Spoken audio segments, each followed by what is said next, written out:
भारत और जापान के बीच 7वां संयुक्त सैन्य अभ्यास धर्म गार्जियन इन दिनों चौबटिया स्थित फॉरेन ट्रेनिंग सेंटर में जारी है।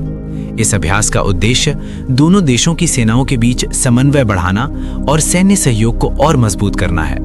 ये अभ्यास 9 मार्च तक चलेगा, जिसमें दोनों देशों के सैनिक आधुनिक युद्ध कौशल का अभ्यास कर रहे हैं। संयुक्त सैन्य अभ्यास धर्म गार्जियन में भारत और जापान के 120 सैनिक हिस्सा ले रहे हैं। Japan ground self defence force का दल 32वीं इन्फेंट्री रेजिमेंट के सैनिकों का प्रतिनिधित्व कर रहा है, जबकि भारतीय सेना की ओर से लद्दाख स्काउट्स की टुकड़ी इस अभ्यास में शामिल है।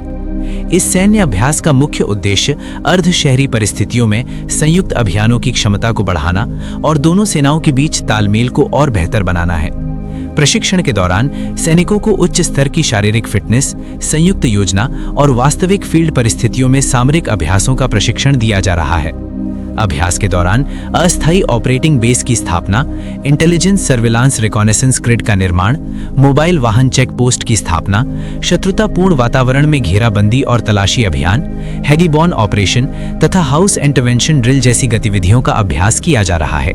वरिष्ठ सेना अधिकारियों के मुताबिक ये अभ्यास दोनों देशों की सेनाओं के बीच आपसी मित्रता और सौहार्द को बढ़ावा देने के साथ साथ भारत जापान रक्षा साझेदारी को और मजबूत कर रहा है। ये संयुक्त सैन्य अभ्यास 9 मार्च तक चलेगा, जो क्षेत्रीय सुरक्षा और दोनों देशों के बीच बढ़ते रक्षा सहयोग की प्रतिबद्धता को दर्शाता है।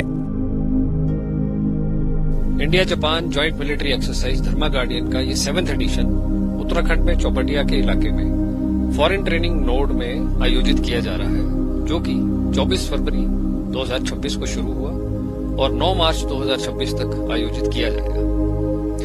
इस जॉइंट मिलिट्री एक्सरसाइज में भारत और जापान के एक कंपनी कंटिंजेंट ने बढ़ चढ़कर हिस्सा लिया, जो बड़े ही जोश और उत्साह के साथ सेमी अर्बन एनवायरनमेंट में सेमी कन्वेंशनल ऑपरेशंस में ट्रेनिंग हासिल कर रहे हैं। इस जॉइंट एक्सरसाइज का मेन फोकस भारत और जापान की सेनाओं के बीच इंटरऑपरेबिलिटी और जॉइंटनेस बढ़ाना, एक दूसरे की बेस्ट प्रैक्टिसेस और ऑपरेशनल एक्सपीरियंस को शेयर करना तथा अपने टैक्टिक्स, टेक्निक्स और प्रोसीजर्स को और रिफाइन करना है।